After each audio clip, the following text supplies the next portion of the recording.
This is Optimal Finance Daily, episode 1880, Bare Bones Money Management in a Crisis, by Dawn Starks of SimpleMoneyPro.com. And I'm your host and personal finance enthusiast, Diana Merriam. This is the show where I narrate posts from thought leaders in personal finance every single day of the year in about 10 minutes or less. And now let's hear today's post and start optimizing your life.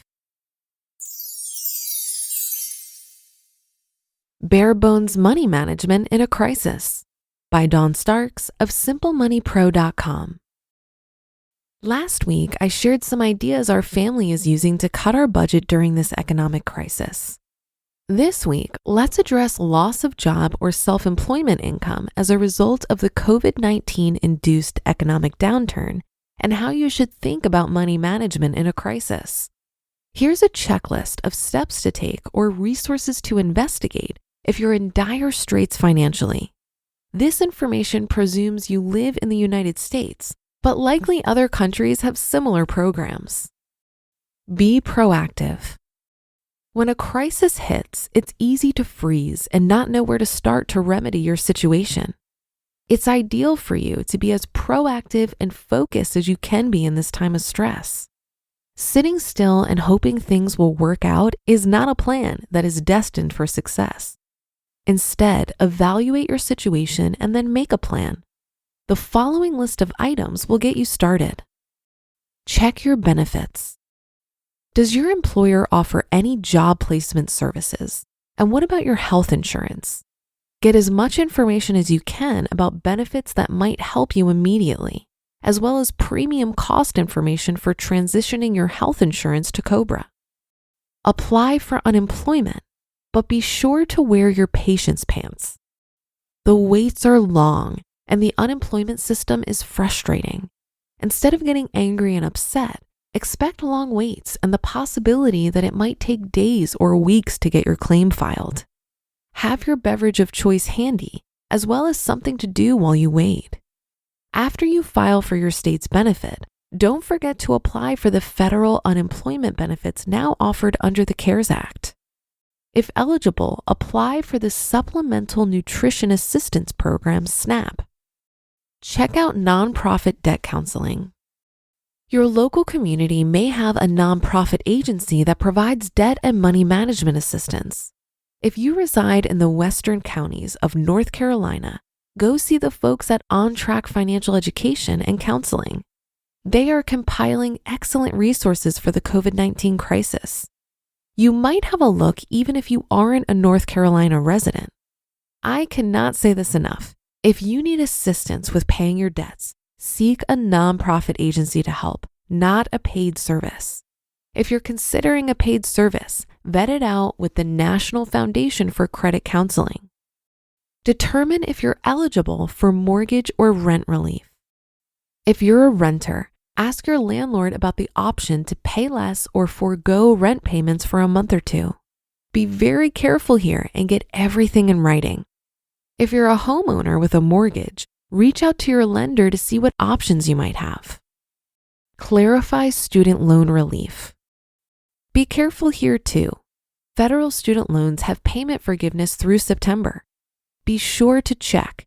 Do not assume that you have a federal student loan and just stop making payments. Call the lender via the phone number on your statements and clarify what options you have. Talk to lenders about other debt relief. If you have other debts, such as credit card debt, reach out to your lender and inquire about options. Many banks and other lenders are being proactive and offering relaxed payment terms, but make no assumptions.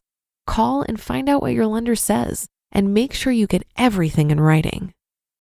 Investigate other nonprofit agencies in your area. The United Way would be a good place to start. Ask for referrals to agencies that are providing aid or simply helping people find the resources that are available. Find work. While many employers are laying off or furloughing workers, there are quite a number of essential businesses that are hiring. This doesn't necessarily have to be a forever career change, but if you need income, broaden your opinion about acceptable positions and make some inquiries. Declutter and sell unneeded items. Selling your items locally might be tricky with the various versions of quarantine going on, but you might be able to sell items online just fine. Instead of looking at selling off your possessions as a hardship, reframe it into a positive. Here's the chance to declutter your home and make some money while you're at it. Avoid raiding retirement accounts if possible. The CARES Act allows those under the age of 59.5 to withdraw from some retirement accounts without the usual penalty.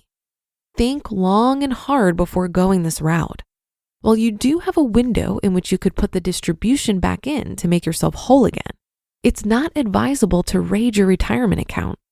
In addition to setting back your long-term savings, now is a terrible time to withdraw from your accounts that are invested in the stock market. Exhaust all other sources of assistance, income, and expense cutting before you consider tapping into retirement savings. Cut all non-essential expenses. Look at your budget, or if you don't have one, look over your bills from the past few months. What services and other expenses can you eliminate temporarily or perhaps permanently? Subscriptions you have might be able to be suspended or drop down to their free level. When it comes to money management in a crisis, sometimes sacrifices need to be made. Call your utility companies. While you're making calls to lenders, you might also call your utility companies to see if they're offering any grace periods for paying bills. Some electricity companies, for example, have stated they won't turn off anyone's power for non-payment during this crisis. Switch to less expensive food and cut alcohol. If you weren't already a person that economizes on food, now is the time. Shop carefully and make sure you're using what you have in your pantry. This is the perfect time to explore new recipes with inexpensive ingredients and learn to use your leftovers creatively. Since alcohol is a non-essential, seriously, it is, that along with soft drinks would be another easy thing to cut from your grocery bill. You just listened to the post titled Bare Bones Money Management in a Crisis by Dawn Starks of SimpleMoneyPro.com. Thanks to Dawn for pointing out the various options that can be explored when you find yourself in a financial crisis. I'd like to add here that while the pandemic has certainly felt like an unprecedented event, we all know that at some time in our lives, we're going to face financial hardships, whether due to a job loss, health concern, divorce, death in the family, etc. It's already extremely stressful to navigate this stuff. So to radically change one's lifestyle to make ends meet financially is like adding insult to injury.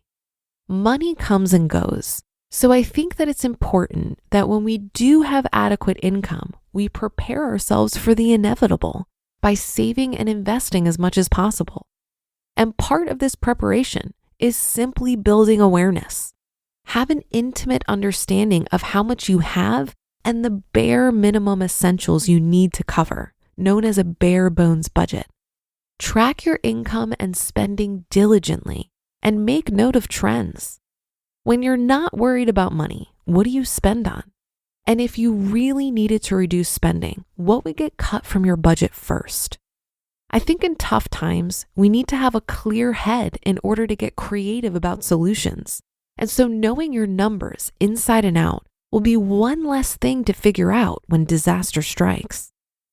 That should do it for another edition of Optimal Finance Daily. I'll be back tomorrow as usual, so I'll see you there on the Wednesday show where your optimal life awaits.